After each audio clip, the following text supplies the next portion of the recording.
வாகை டாக்ஸ் நேயர்களுக்கு வணக்கம். கரூர் கூட்ட நெரிசல்ல இருந்த குடும்பங்களுக்கு அரசாணை சமீபத்துல கொடுத்திருந்தாங்க. அதை எதிர்த்து நாம் தமிழர் கட்சியை சேர்ந்த ஒரு வழக்கறிஞர் மதுரை பெஞ்ச்ல ஒரு பெட்டிஷன் ஒண்ணு போட்டிருந்தாரு. அதுல நேற்று தீர்ப்பு வந்திருந்தது. அந்த கொடுத்த 30 அரசாணைகளுமே ரத்து செய்யறோம் அப்படின்ட்டு. நீதிமன்றத்தோட அந்த தீர்ப்புக்குள்ள போகாம அந்த தீர்ப்பை வச்சு நாம் தமிழர் கட்சியினரும் அதை சேர்ந்த பிற தீய சக்திகளும் செய்யற அரசியலை பத்தியும் அதுக்கு பின்னாடி இருக்க கெட்ட எண்ணங்களை பத்தியும் இந்த வீடியோல பார்க்கலாம். இந்த விஷயத்த நம்ம 2 கண்ணோட்டத்துல பார்க்கலாம். ஒண்ணு சட்டப்பூர்வமானது, இன்னொன்னு இந்த சட்டம் கான்ஸ்டிடியூஷன் எல்லாமே ஒதுக்கி வச்சுட்டு உணர்வுபூர்வமா ஒரு மனுஷனுக்கும் இன்னொரு மனுஷனுக்கும் இருக்க எமோஷனல் கனெக்ட மட்டும் பார்க்கலாம். ஃபர்ஸ்ட் சட்டபூர்வமானதுல இருந்தே ஆரம்பிக்கலாம்.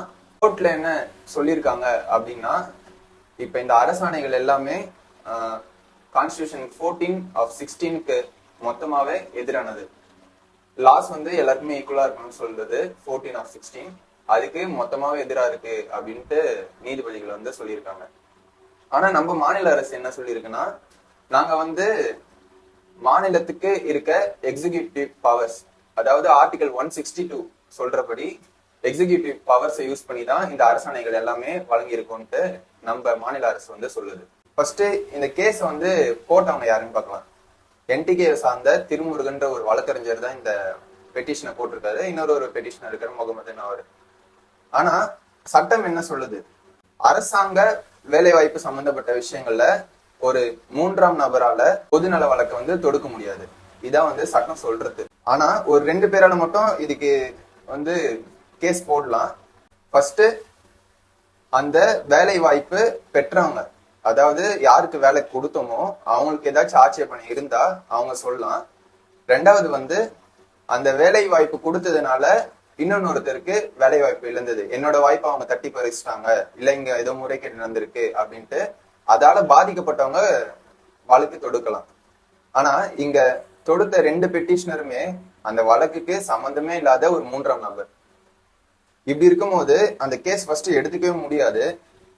அதுக்கு நீதிபதிகள் என்ன சொல்றாங்கன்னா, இந்த வழக்கு விதிவிலக்கா நாங்க பாக்குறோம் அப்படின்னு சொல்றாங்க. அப்போ எப்படி சிவகாசி வெடி விபத்தையும் இல்ல சாலை விபத்து நடைபெறத்தையும் இதையும் ஒன்னா பார்க்க முடியும்? இவங்க தான் சொல்றாங்க இது விதிவிலக்கா பாக்குறோம்ட்டு.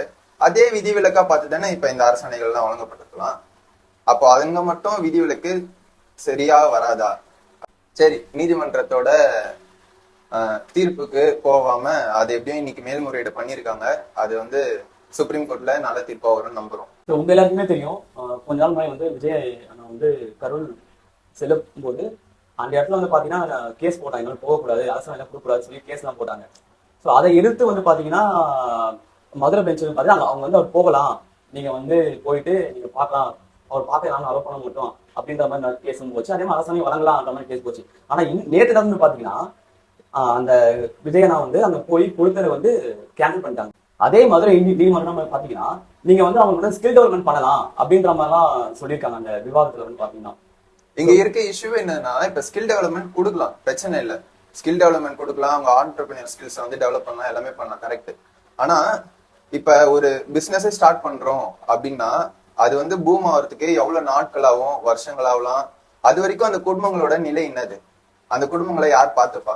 அந்த கேள்வி ஒண்ணு அங்க எழும்பும். உடனே அவங்க குடும்பத்தை பார்க்கணும்னா ஒரு நிரந்தரமான ஒரு வேலை கண்டிப்பா வேணும். அட்லீஸ்ட் அவங்க சர்வை பண்றதுக்காச்சு அவங்களுக்கு ஒன்னும் செக்ரட்டரியில ஐஏஎஸ்எஸ் போஸ்டிங்கோ ஐபிஎஸ் போஸ்டிங்கோ இல்ல சீஃப் செக்ரட்டரியோ எதுவுமே கொடுக்கல. அவங்களுக்கு கொடுத்தது எல்லாமே பேசிக்கா வறுமை கோட்டுக்கும் கீழே இருக்க மாதிரியான ஒரு சம்பளம் தான். ஒரு 18,000 ரூபாய், 20,000 ரூபாய், ஒயர்மேனு, அக்கௌண்டன்ட், இந்த மாதிரியான ஒரு உதவியாளர் போன்ற வேலைகள் தான் எல்லாமே. இதுக்குமே பொறாம பூச்சிட்டு போட்டி பூச்சிட்டு மனசுல அவ்வளவு வஞ்சகத்தை வச்சுட்டு கேஸ் போட்டு ஒரு அரசியல் கட்சி மீது இருக்க ஒரு வன்மத்தை மக்கள் மீது, அந்த 41 குடும்பங்கள் மீது காட்டுறாங்க. இது மக்கள் கண்டிப்பா ஏத்துக்கவே மாட்டாங்க. என்னைக்குமே அரசியல் களத்துல நாம் தமிழர் கட்சி காணாம போறதுக்கு இவங்களோட இந்த 41 குடும்பத்தோட சாபம் சும்மாவே விடாது. சொல்ல போனா நாம் தமிழர் கட்சின்னு பேரை வச்சுக்கிட்டு தமிழர்களுக்கு இப்போ எப்படி பார்த்தாலே வந்து பாத்தீங்கன்னா இந்த 31 குடும்பங்களுக்கு வந்து பாத்தீங்கன்னா நிச்சயமா சொல்ல போனா எல்லாமே தமிழர்கள் தான் எல்லாமே சொல்றாங்க. ஆனா பேர்ல தான் நாம் தமிழர்கள் இருக்கு. சொல்ல போனா அவங்க செயல்பாடு எல்லாமே வந்து பாத்தீங்கன்னா தமிழர்களுக்கு எதிராகவே இருக்குது. கண்டிப்பா. அப்புறம் என்னன்னு சொல்றாங்க, பப்ளிசிட்டிக்காக வந்து அரசாணை எல்லாம் கொடுத்தோம் அப்படின்னு சொல்றாங்க. சரி, பப்ளிசிட்டிக்காகனா நாங்க அன்னைக்கே போயிட்டு கண்டிஷன்ஸை ஃபாலோ பண்ணுங்கடான்னு அழுதுருக்கலாம். அத்த ஒரு 20 நாளைக்கு கண்டென்ட் கச்சிதுடா அப்படின்னு சொல்லிட்டு யூடியூப்ல உட்காந்து துரைமுருகன் மாதிரி பேசியிருக்கலாம். இல்ல ட்விட்டர்ல வந்துட்டு ட்விட்டா போட்டு ரீட்வீட்டுக்கும் லைக்ஸுக்கும் அடிச்சுன்னு செத்து இருக்கலாம். இதெல்லாம் பண்ணாம நெருடலோட வீட்லயே இருந்து அவங்களுக்கு என்ன பண்ணலாம், ஜெயிச்ச அப்புறமும் அவர் நினைச்சிருந்தா அப்படியே அதை கடந்து போயிட்டு இருக்கலாம். நம்ம சீட்டு வந்துச்சு, நம்ம ஜெயிச்சிட்டோம், இனிமேட்டு நம்ம தான் அப்படின்ட்டு போயிருக்கலாம். அப்பவும் அந்த குடும்பத்தை பத்தி யோசிச்சு அந்த குடும்பத்துக்காக ஏதாச்சும் ஒண்ணு பண்ணோன்ற உணர்ச்சியோட பண்ணிருக்காரு. அதை எதிர்த்து கேவலமா உங்களுக்கு எல்லாம் எப்படி சொல்றது, உண்மையாலே மனிதர்களா அப்படின்ட்டு தோணுது. மனசாட்சியே இல்லாத ஈன பிறவிகள் மாதிரி பண்றாங்க. கட்சி ரீதியா பாத்தீங்கன்னா கூட நாங்க நிறைய உதவி செஞ்சிருக்கோம். நாங்க சொல்ல போனா அந்த 40 குடும்பத்துக்கு வந்து பாத்தீங்கன்னா படிப்பு செலவுலாம் நம்ம ஏற்றிருக்கோம். நம்ம அண்ணன் மரியா வில்சன் பாத்தீங்கன்னா ஏற்றிருக்காரு, ஃபுல்லா ஃப்ரீ எஜுகேஷன் மாதிரி கொடுத்துருக்காரு. கட்சி ரீதியாக நாங்க உதவுறோம். இருந்தாலும் அவங்க ஒரு பசங்க, சின்ன பசங்க இருக்குன்னா வளர்ந்து அவங்க வேலைக்கு போது ஒரு டைம் எடுத்துக்கும். அந்த டைம் எடுத்துக்காக நமக்கு வந்து அட்லீஸ்ட் நம்ம எப்பயாவது ஏன்னா ஒரு சோர்ஸ் ஆஃப் இன்கமாக ஒன்று இருக்கணும்னா நிச்சயமா வந்து பாத்தீங்கன்னா ஒரு கவர்மெண்ட் ஜாப் இருந்தா கொஞ்சம் அவங்க ஃபேமிலி செக்யூரா இருக்கும், அந்த பசங்க எல்லாம் முன்னேறுவாங்க. ஸோ இந்த நல்ல விஷயங்களுக்காக நம்ம பண்ற விஷயத்த வந்து பாத்தீங்கன்னா நாம் தமிழர் கட்சியில இருக்கிற சில பேர் வந்து தப்பா புரிஞ்சாங்க. நேற்று வரை கேஸ் போட்டு ஜெயிச்சுட்டு சந்தோஷப்படுறாங்க. அதெல்லாம் எப்படி அவங்களால சந்தோஷம் பட முடியுமே நம்மளால சுத்தமா அது நம்ம ஜீர்ணிக்கவே முடியல. அதெல்லாம் பார்த்தா இவ்வளவு வஞ்சத்தோட இருக்காங்களா? அவங்க வந்து ஒரு அரசியல் கட்சியை தாக்குறது வேற. அப்ப வந்து அன்னைக்கே சொல்லிருக்கூடாது, அந்த 41 குடும்பங்களும் என் குடும்பம் மாதிரி, அவங்க ஏன் வந்து பாக்கல அப்படின்ட்டு அந்த மக்கள் மீது அக்கறை இருக்க மாதிரி ஒரு நரேட்டிவை செட் பண்ணிருக்க கூடாது. ஏன் அவரு வந்து பாக்கல அப்படின்னு கேட்டிருக்க கூடாது. இன்னைக்கு அவங்களுக்கு ஒரு நல்லதுன்னு நடக்கும் போது எங்க இவங்க ஜெயிச்சிருவாங்களோ, இவங்க மேல மக்கள் வந்து அனுதாபப்படுவாங்களோ, அவங்களுக்கு ஓட்டு எல்லாம் போயிடுமோ அப்படின்றதுக்காக ஒரு கேவலமான செயலை வந்து இந்த நாம் தமிழர் கட்சியினர் செஞ்சிருக்காங்க.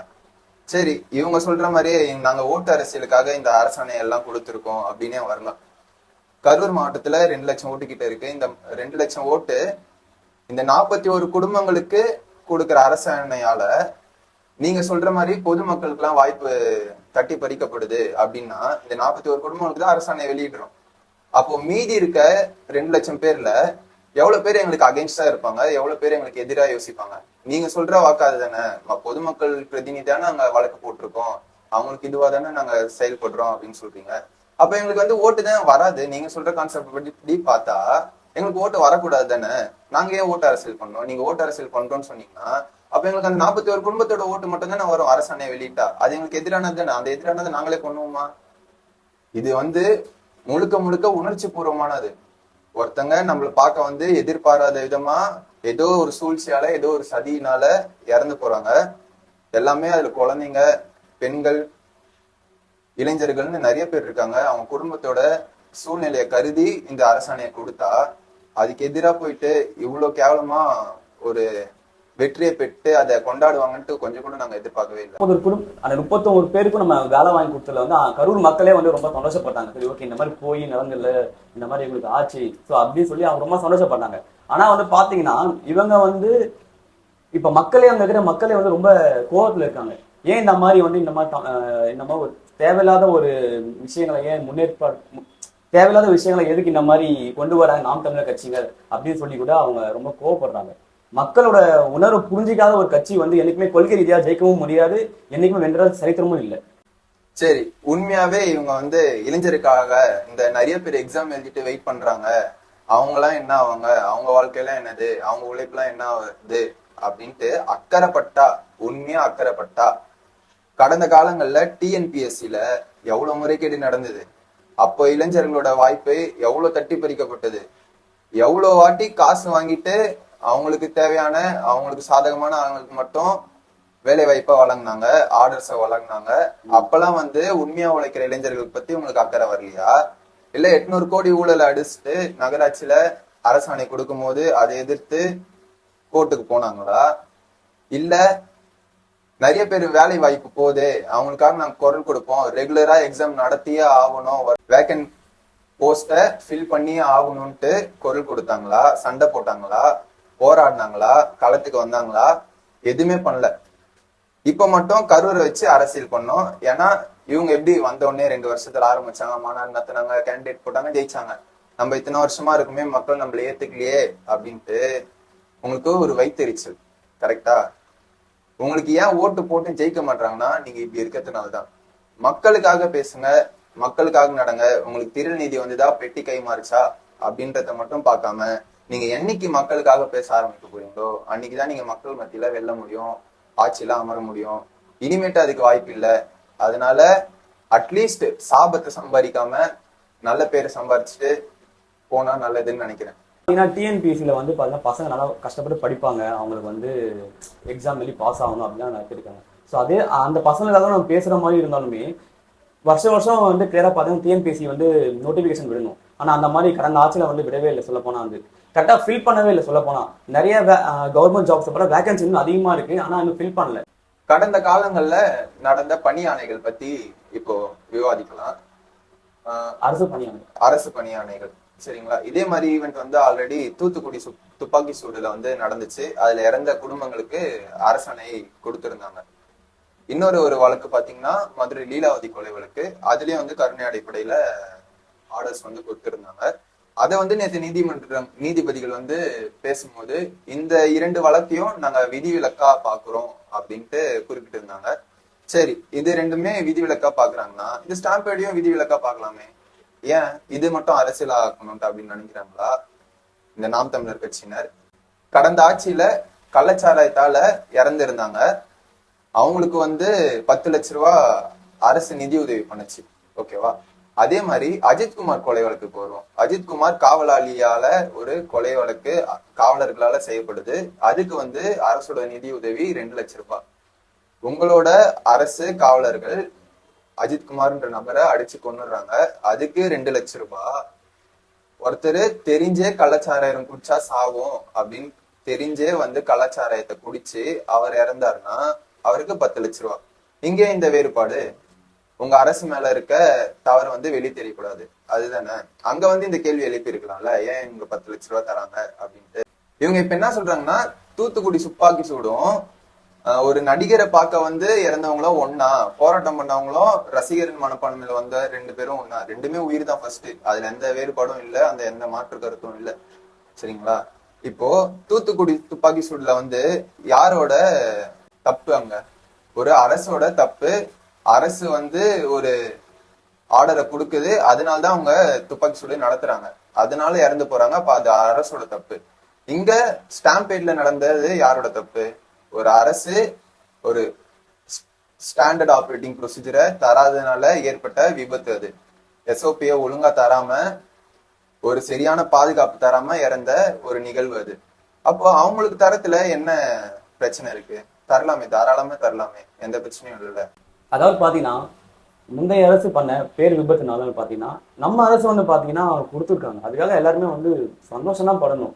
சரி, ஓகே, இறந்தவங்களோட குடும்பத்துக்காக வந்து பாத்தீங்கன்னா இந்த மாதிரி உதவிலாம் செஞ்சிருக்காங்கன்னு சொல்லி சந்தோஷப்படலாம். ஆனா எங்க இவன் கொடுத்தா இவனை யாராலும் ஜெயிக்க முடியாதோ அப்படின்ற ஒரு பயத்தினாலே வந்து இந்த மாதிரி கேஸ் எல்லாம் போட்டு இது பண்ணிட்டு இருக்காங்க. பின்னாடி நிறைய பேர் இதுக்காக ரொம்ப கஷ்டப்பட்டு இருக்காங்க நாங்க இந்த தெரிவித்துக் கொள்கிறோம். இதை வந்து கரூர் மக்களுக்காக அன்னைக்கு சம்பவம் நடந்த அன்னைக்கு எல்லா மீடியா எல்லா ஊடகத்திலயும் வந்து குரல் கொடுக்குற மாதிரி இந்த நாம் தமிழர் கட்சியினர் ஒரு பிம்பத்தை ஏற்படுத்தினாங்க.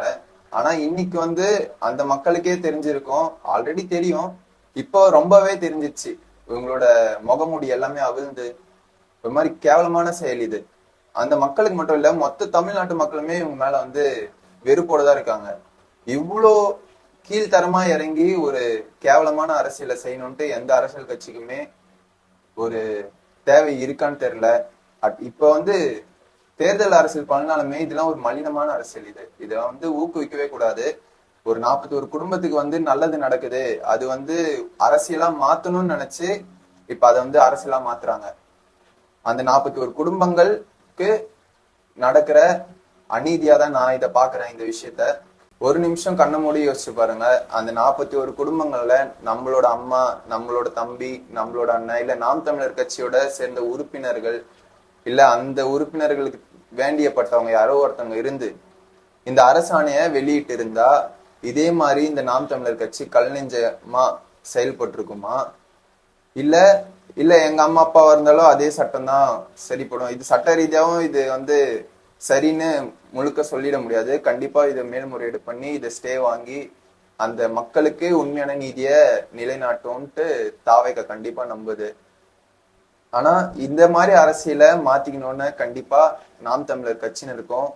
அவங்க தம்பிங்களே ஃபர்ஸ்ட் ஏத்துக்க மாட்டாங்க. அதை மாத்திக்கணும்ட்டு நான் என்னோட சைட்ல இருந்து நான் கேட்டுக்கிறேன்.